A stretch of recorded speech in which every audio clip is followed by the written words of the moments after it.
Number 3. November 12 to 16, 2018. 3 weeks before. I think there's a reason they call it falling in love. It's the moment at the top of the roller coaster when your heart hangs in your throat. It's the time between when you jump from the cliff and when you hit the ocean. It's the realization that there's no ground beneath your feet when you miss a step on the ladder, when the branch of the tree breaks, when you roll over and run out of mattress. Here's what they do not tell you about falling in love. There's not always a soft landing beneath you. It's called falling because it's bound to break you. 10 days after I tell Asher, he still hasn't spoken to me. No texts, no calls. He is careful to always pass by me in school in the company of someone else's. So that we do not have to be alone, so that he can focus his attention on anyone else. 10 days since he stared at me as if the words coming out my mouth were knives meant to hurt him, when in fact they cut me to ribbons when I spoke them. 10 days since I made the biggest mistake of my life. It's not like I haven't experienced what happened when you pulled back the curtain and let someone see the ugly cranks and gears that make you. The part that you're still ashamed of, the part you wish you could erase from existence. It's not like I haven't been here before. I just thought maybe Asher was different. I thought in the equation of our relationship, who I was before we met might count less than who I am now. In other words, I am an idiot. Every time I see him at school, it's like there's this invisible force field between us now. When he does catch my eye, he looks wary, as if he can't trust me. Why should he, when I didn't trust him from the start? But as far as I know, he hasn't told anyone else what I told him either. And I would know. This kind of juicy bullshit runs through a school faster than a virus. I'd have noticed the side glances by now, and Maya would 100% have demanded details. Asher may not have liked me keeping secrets from him, but he's keeping mine for me. On the days when Asher doesn't have hockey practice after school because he's had it at some ungodly pre-dawn hour, we usually would hang out together. I'm trying to be respectful of his space, but there is an Asher-sized hole in the fabric of my day, and I think it's only a matter of time before everything else unravels too. I tell Maya I'm going to the library to study after school and suffer her doe-eyed glance of pity. Since our conversation at the fire tower, she knows something is wrong between Asher and me. Do you think he's breaking up with you? She had asked breathlessly when I told her that Asher was still apparently thinking about things. No, I'd say, and that was the truth. Asher may have said a lot, and there may have been a lot more he hadn't said yet. But so far, I had not heard it's over. And even though I knew better than to hope, it felt like a pilot light inside me. Maya instantly positioned herself as an expert on Asher, ready to dissect every word and syllable and expression and tell me what it really meant. But somehow I wanted to keep that all to myself, even if it was terrible to remember. I didn't want to share it because what if that was all I had left of him? Instead of going to the library, I told her I pass right by the building and walk all the way to Asher's house. I knock on the door, but no one answers, so I let myself in. Asher told me that they never lock the door. His mom isn't even sure they still have an actual key. It's an old farmhouse, which means that the floorboards creak under my weight and there are weird nooks and crannies that hold things like an antique icebox and a grandfather clock and a mouth door where bottles used to get delivered. The interior smells of pine, beeswax, and faintly of Asher. Hello, I call up the stairs, wondering if he can hear me. Down there. It's Olivia's voice. I find the door to the cellar and walk down the narrow steps. The first time Asher had taken me down here,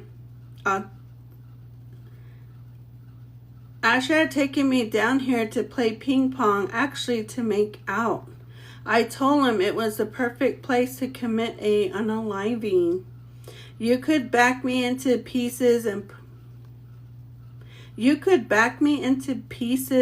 put me in the freezer, I told him. That, he said, would be a waste of resources. I hear a hammer tapping lightly. It's 10 degrees colder down here, and that's saying something.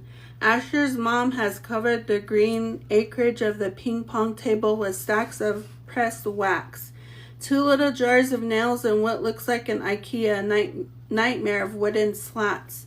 Oh, Lily, hi, she says, smiling. If you're looking for Asher, he's not here. I try to read her face to see what Asher might have told her. From the easy smile and the way she naturally assumed that it was normal for me to show up searching for her son, I'm guessing that he's mentioned very little. Olivia might not even know that we haven't been speaking, right? I answered, trying to figure out what to do next. Not that I had a game plan, really, for what I would do if Asher were here. Talk at him again. Force him to talk to me? He's still at practice, Olivia says. She's wrestling 4 of the slats into a rectangular wooden frame, tapping nails into the corners to form right angles. She glances up at me. But you know that? Yes, I admit, because on some level of consciousness I did. I came to talk to you. I realize as I say it that this actually is true. I really, really like Olivia. She's funny and smart and amazingly badass. When you see her hauling 30-pound supers of honey all over the place or dipping her bare hands into a buzzing hive, I've never seen her wear a stitch of makeup, and she always manages to look natural and fresh, even when she's sweating inside her bee suit. But I think that was what I envy the most about her, is how easy Asher is in her company. Well, okay, she says, what's up? I open my mouth and notice nothing comes out. Olivia stops hammering and looks at me. I could use a hand, she says. She passes me one of the rectangular frames and picks up one herself.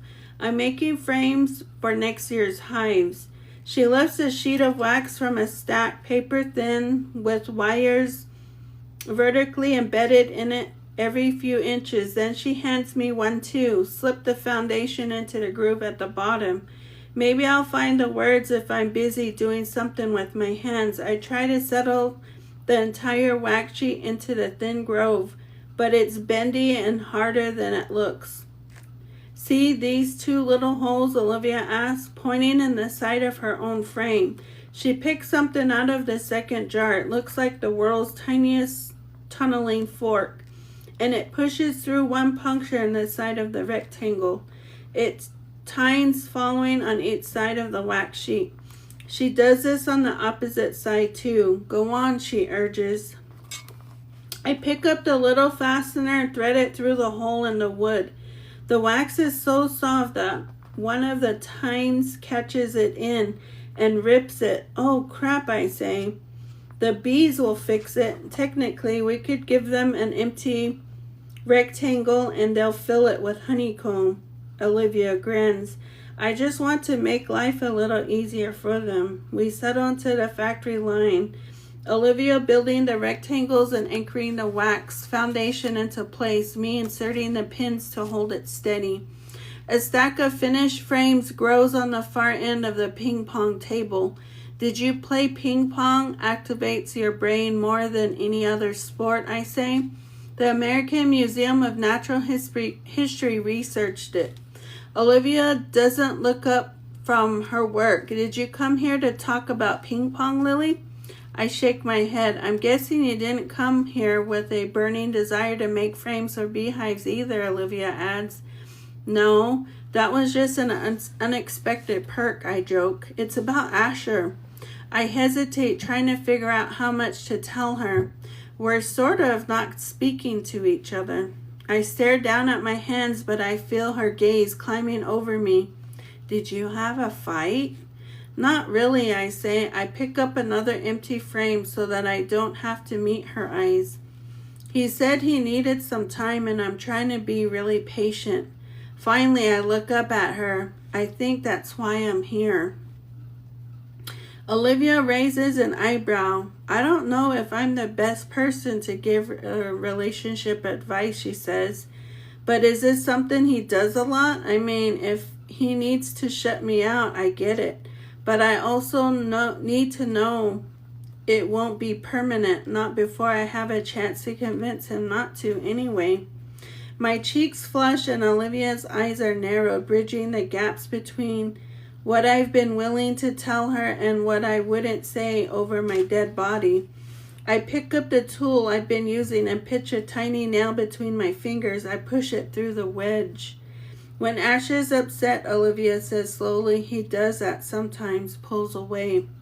I know, I reply. I mean, I've seen him after he loses a game. It's like he's trapped in his own head, relieving it. Yes, but I mean for the bigger things too. I'm not sure what Asher's told you, Olivia says, but his father and I didn't have an amicable divorce. Asher has told me more. I'm sure that Olivia realizes. I know her marriage was abusive. When Asher was around 15, he wanted to get in touch with his father and understood on some level he wanted a male figure in his life. He probably had this golden idea in his head of playing catch or pawn hockey, and Braden telling him that his biggest regret was not having Asher around. But I know Braden far better than Asher ever did. That fairy tale wasn't ever going to happen. Asher was just going to get hurt. She seems to taste and discard words before she chooses her next ones. I thought Braden had exceeded his quota for that. I realized in that instant why I like Olivia so much. Because she too has so much to hide, but out of solidarity I play dumb.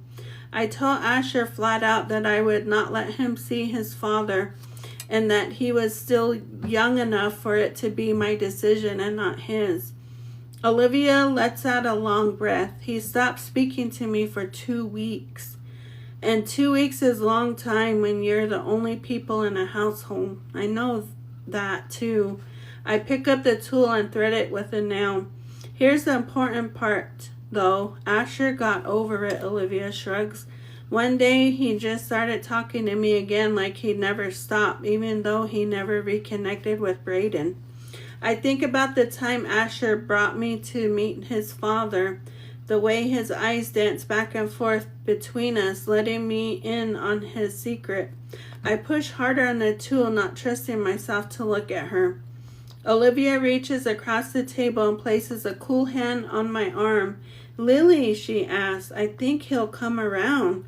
As she says this, the tool slips and the nail shoots through the double layer of wood, piercing my finger. A bed of blood wells at the top of it. For a second, I cannot tear my eyes away. Oh my God, Olivia says, springing into action. I'm sorry, I didn't mean to startle you. She scrambles, looking for something to snatch the blood, which is now dripping off my palm. She finds a clean cotton rag and presses it against my finger. It's okay, I tell her, although it's not and likely won't be. Asher didn't come around about his father. He didn't realize the wisdom his mother's point of view. He sees his goddamn father every month, and Olivia is completely unaware. So what does that mean for me? I'm sorry, I back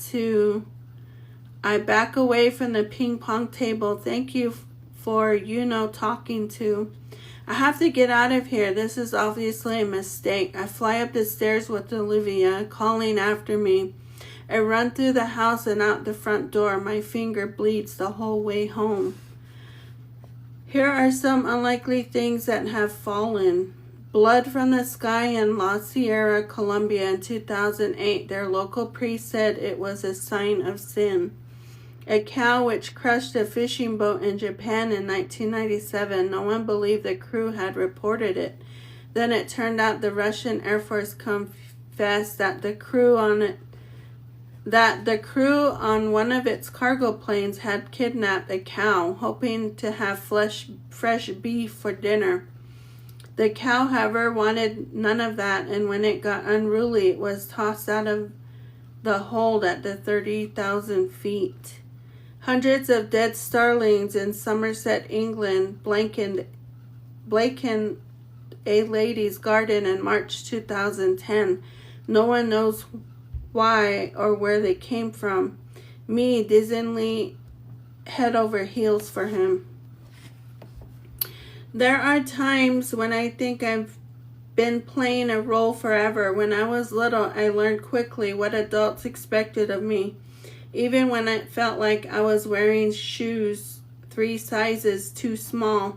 When I was baffled, I pasted a smile on my face and told my parents I loved school.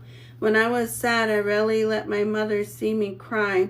If there was an award given out for acting your way through life, I'd win hands down. So when I get home from Asher's house and collapse on the floor next to Boris, it takes me a hot second to realize I've broken character. My mother comes into the living room still wearing her uniform. I thought I heard you come in, she says, frowning at me. Are you all right? There are circles under your eyes. I wonder if she hasn't been sleeping too. I wonder if it's because she knows I've been sleeping. I'm fine, I say. Where were you? I debate what to say. I was at Asher's, I finally reply, which is actually the truth. My mother squats down next to us and pats Boris' side. Her hand is a few inches away from mine, as if the fur is a conduit for a candor, a lie detector. You can talk to me, she says, about anything. It occurs to me that we are living in a time loop destined to replay the scene over and over. This isn't the first time she's said those words to me, and it's not the first time I tried to figure out how to ease her anxiety. She's given up so much for me that I owe it to her to not be sad anymore. The year I was 16, once I got out of the hospital, she watched me like a hawk. I didn't blame her. If my child had tried to unalive, I'd probably have done the same. She was careful with her words, parsing them out like coins for beggars. And she kept looking at me like I was breakable and fragile, when in fact, to my great disappointment, the opposite was clearly true. I managed to smooth my face into the stillest of ponds, to smile when I thought she wanted me to smile, to pretend the worst had already happened. My mother pretended along with me, and then one day she got lost. You're not the only one who's forgotten how to be happy, she said, and that finally woke up out of my stupor. I couldn't sacrifice myself. Hell, I tried. I couldn't drag her down with me, not after she had given up so much already. So I asked my therapist to help me build a ladder to crawl out of the pit. My shrink told me that if I couldn't remember how not to be sad, I had to fake it till I could make it. She suggested setting a goal as a distraction. If I were busy chasing a rainbow, I guess I wouldn't have time to wallow in this swill of my own emotions. I told my cello tutor I wanted to learn Schubert's Arpeggione Sonata. It's one of the hardest pieces for the cello, like Yo-Yo Ma hard. It's a classic combination of stamina, grace, and so much emotion that if you play it right, it actually sounds like the instrument itself. It's crying. In terms of goal, it's like setting your sights on lassoing the sun. I don't know if you're quite ready for that, my tutor said tactfully, but let's be real. When you've already failed at unaliving yourself, anything else you might screw up seems minor. To my great surprise, my therapist advised work. I practiced that sonata so hard my fingers blistered. It's a duet with piano, so I downloaded a track and played it until the notes followed me into my sleep. I spent hours cradling the cello, perfecting the runs and the crescendos. I didn't realize that my cello tutor had on the sky told my mother he was concerned that the odds of a teenager, even a talented one, mastering this piece were extremely slim. He knew, of course, why I'd been hospitalized, and he didn't want to be a party to the reason I relapsed. 3 extraordinary things happened because of that sonata. The first was that actually I aced it. My tutor brought in a pianist from a local conservatory to occupy me and took my cello in my arms, and the room fell away. When I finished, 24 minutes and 17 seconds after I'd first touched my bow in the strings, my hands were shaking and tears streamed down my face. My mother came to stand in front of me. She put her hands on my shoulders. Lily said, "You can do anything." But it wasn't a command this time. It was a stunned understanding. She looked at me like I wasn't a ticking time bomb, but instead an inspiration. Maybe we both can do anything. I can get a new job. We'll move east. That was the second extraordinary thing that happened. The satisfaction my therapist and my mother had promised me would come with achieving an impossible goal didn't. I had played a challenging cello piece. Okay, great. I had apparently roused my mother's courage. Awesome. But I was still the same person, and therein lay the problem. If we move, I'm still me, I told my mother, just in a different location. The third and most extraordinary thing of all was that after the concert, when I broke down in front of my mother, when I finally lost the will to keep up the act, she didn't fall apart like I expected. She didn't try to cheer me up or tell me that I was wrong to think I was shattered thing that could never be put back together. She didn't actually tell me anything. For once, she listened. It is the only time in my life when I let my guard down and didn't regret it. It's why I thought maybe it could be like that with Asher too. That night when I was 16, my mother and I stopped pretending. We were fine. Everything was fine. A couple of weeks later, we had a new plan. I felt something so foreign inside of me that I couldn't even name it. Like I was carbonated. Like if you shook me just a little, I'd explode. I couldn't define it as hope, not even when it was coursing through me. It came with its own energy though, and so when I reached my cello again and began to play my favorite parts of the sonata, I usually avoided looking at my wrists, at the scars, but this time I focused on them and realized my body was more than something I was trapped in.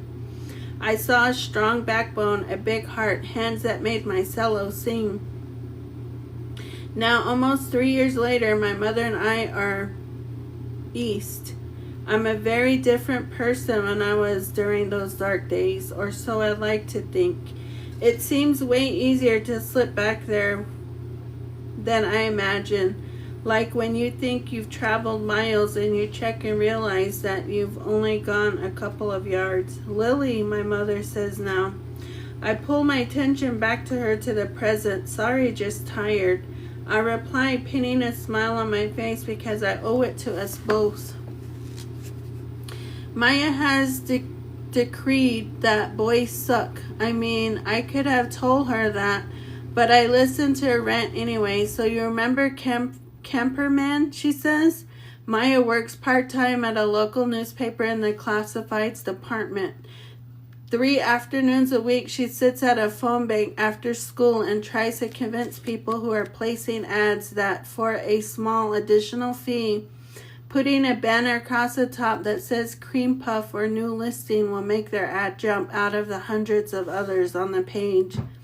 Never mind that she gets a bonus every time they say yes. Yesterday, he admitted to me he sold a camper the first week we placed the ad. Maya looks at me across the acreage of her bed and that he just kept renewing it because he liked my voice. Are we feeling this a romantic or creepy as fuck, I asked. He asked me out. Maya, I say, wondering when I turned into my own mother. You couldn't do this, you know nothing about him. Actually, I do because I have his credit card information and I Googled him.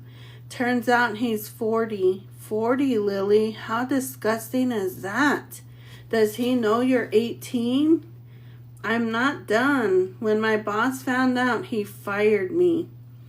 Even though I wasn't the one who asked anyone out. Then my mom's asked why I didn't go to work yesterday and I told them the truth. Why?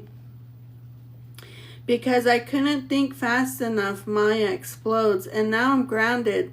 She slings herself backward on the mattress. Okay, now I finished. My life is over because an elderly man with very bad taste in recreational vehicles fell in love with my smoky voice. I'm sorry, I say. Sometimes talking to Maya is like walking a rabbit on a leash. How long are you grounded? She leans on an elbow I refuse to be. I'm throwing a party and you're going to help me. Maya, your parents are not going to let you throw a party if you're going to be punished.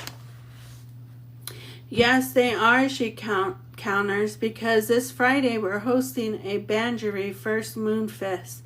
What the fuck is that?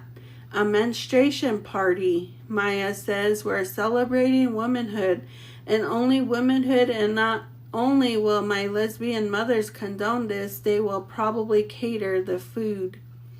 I am not so sure. Maya's parents are notorious for being easily upset. Last year when Maya brought home some of Asher's mom's honey, Sharon had a meltdown because it was a bee product in a vegan household. Plus there's the obvious, you're throwing a period party, I clarify. Come on, Lily. It's about time we get something out of it that's more than cramps. This is how 2 weeks after Asher stopped speaking to me, I find myself hanging stringers to transform Maya's living room into a living womb.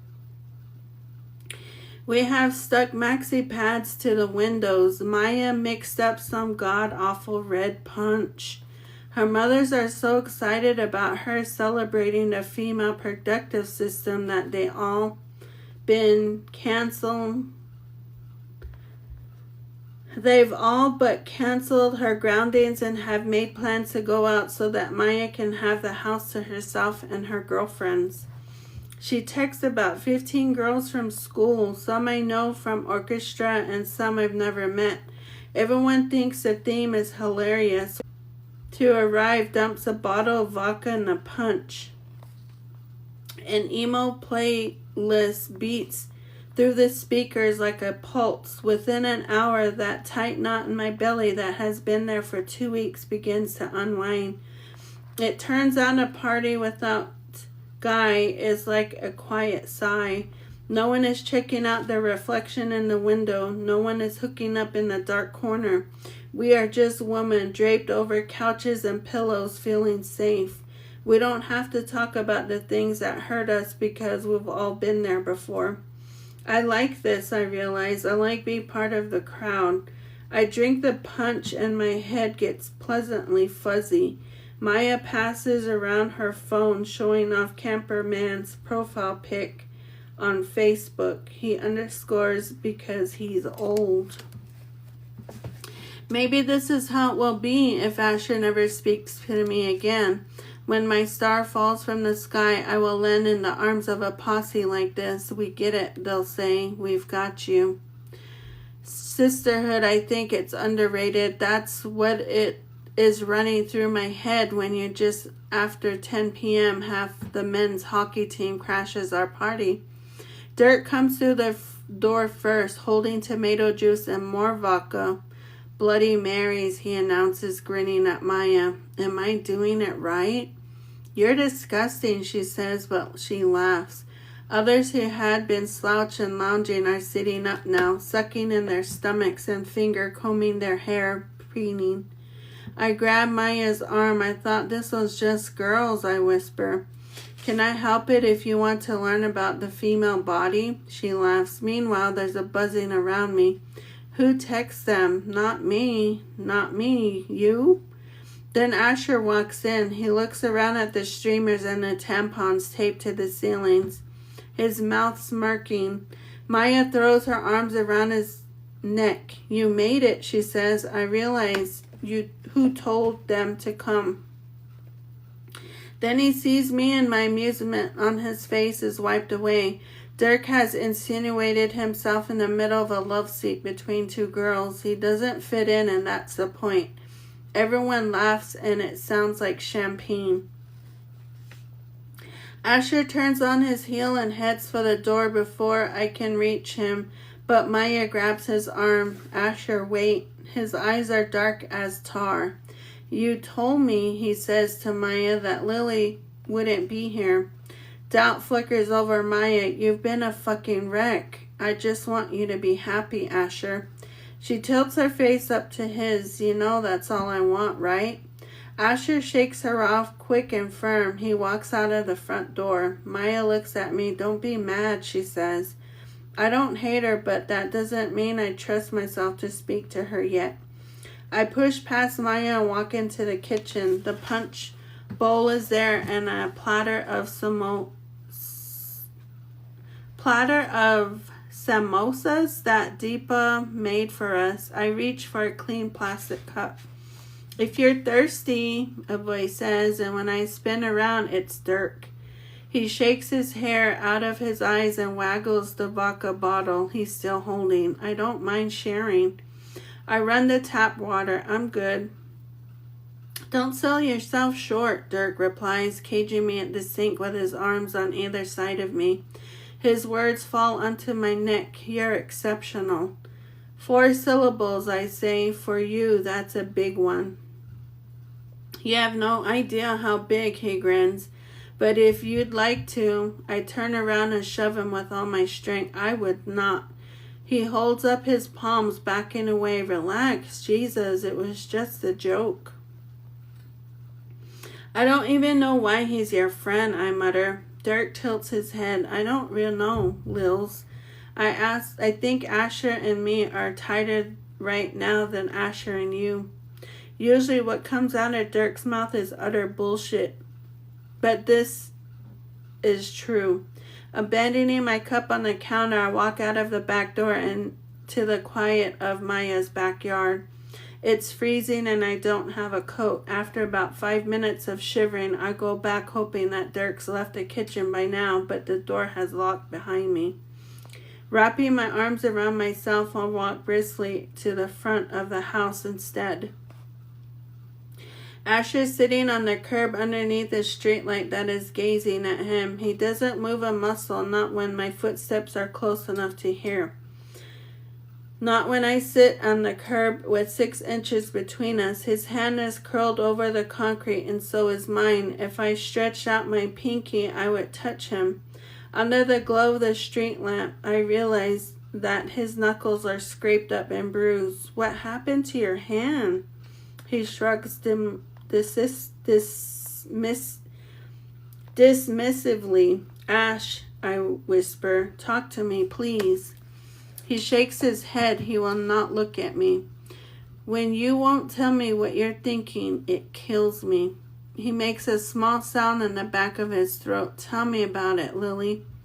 Then he stands up. I close my eyes until shaking with the cold, anticipating the sound of him leaving me. Instead, I feel him draping his coat around me. You'll freeze, I say, looking up at him. I'll live. He pulls his keys out of the pocket and heads towards his old Jeep. Do not listen to anyone who tells you a broken heart is metaphor. You can feel the cracks and the fissures. It's like ice splintering under your feet, like the cliff crumbling beneath your weight. Wait, I call out, standing. Asher doesn't turn, but he stops walking. My voice is an eggshell. Do you hate me? Finally, Asher looks at me, his eyes soften. I don't hate you, he says. I hate that you don't trust me enough to tell me the truth. I open my mouth to argue, but I can't. He's right. I didn't trust Asher. And it has everything to do with the way I've been treated before, but not by him. He gets in his Jeep and drives away. Maybe it's 10 minutes later, maybe it's an hour, I don't know, but I'm still on the curb crying when Maya finds me. I'm looking all over for you, she says. Lily, I'm sorry. I should have told you I invited him. I wipe my eyes with Asher's sleeve. It doesn't matter. Do you hate me? Maya asks, and a shudder runs through me. The same words I asked Asher. No. I exhale and she sits down beside me and wraps an arm around my shoulders. Then come back inside. I shake my head. I think I'm going to go home, I tell her. You are pissed at me? No, it's just I do not want to tell her about Asher. I do not want to relive what he said. So instead I seize on the first excuse to pop into my head. It's my period. She laughs. Oh my God, a self-fulfilling prophecy. I shrug. I'm not really in a mood for a party now. Cramps, she says. I hate when it feels like I'm being turned inside out. Exactly, I think.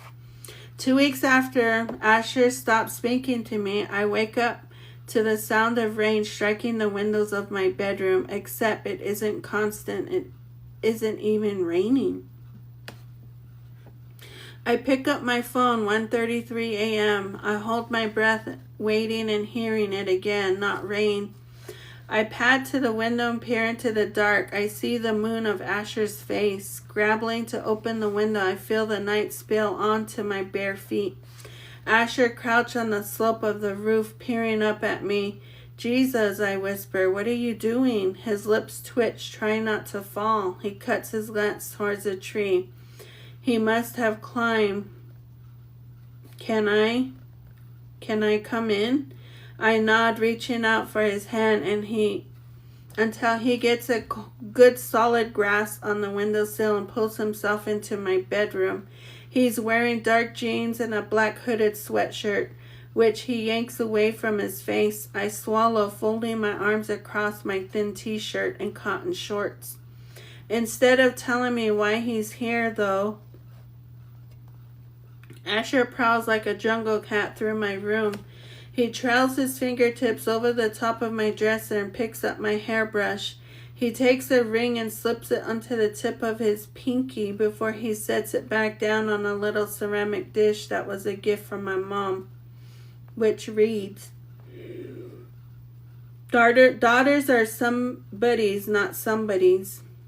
My heart is like a series of sonic booms. Finally, I can't take it anymore. Did you come here to break up with me? Asher turns, surprise scrawled all over his features. Do you really think that?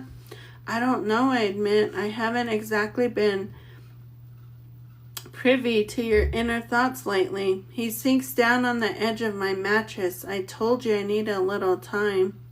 He looks at his hands clasped between his legs. It wasn't what you said. It was that you were afraid to say it to me. I sit down next to him. I wonder if I should turn the light on. I didn't know you well enough. Asher just raises his brows at that. I feel my cheeks burn. I need to know something, he says. I nod, steeling myself. Is there anything else you haven't told me? The thought of my father skitters across my mind, but I shove it away. He is dead to me, and that is the truth in itself. No, I swear. You sure? Asher presses his mouth, curling at the corner. You don't have a secret baby being raised by an aunt in Iowa? You're not like a Russian spy? Not yet, I say. Nothing but the truth.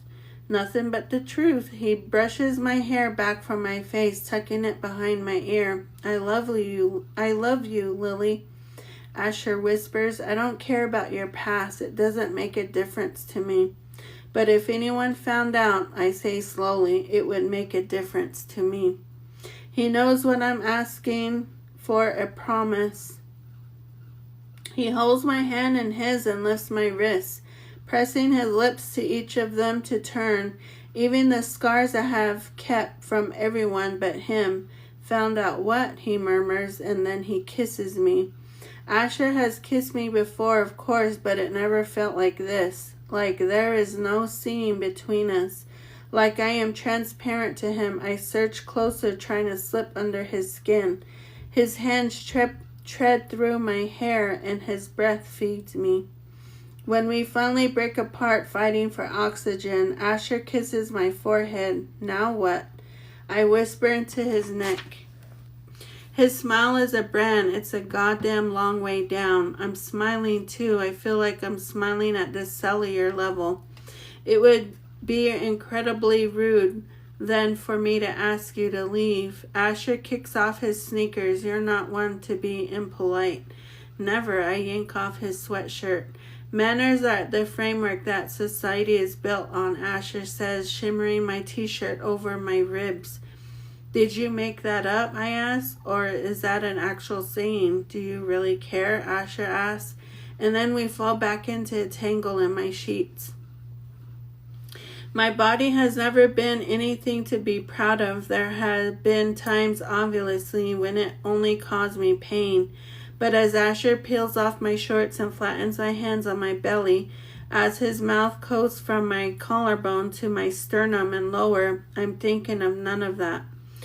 If the last time, my first time, was when Asher created a map of me, then this is a trip where he revisits the highlights. Remember how this? When I feel his breath fall between my legs, my thighs press together. Instinct, maybe, embarrassment, but when Asher lifts his face, the whole world in his eyes. Don't hide from me, he begs, and I open up like a rose. I'm so tired of hiding. Then Asher inches up, poised in the cradle of my hips. He slips on a condom and slowly pushes into me.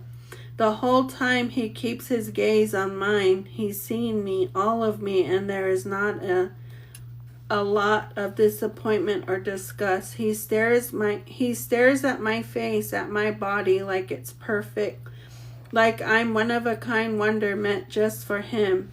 I tear my eyes away. I look down at myself, and for the first time in my life, I'm able to see what Asher sees. Yes, I think a miracle. That's what I am.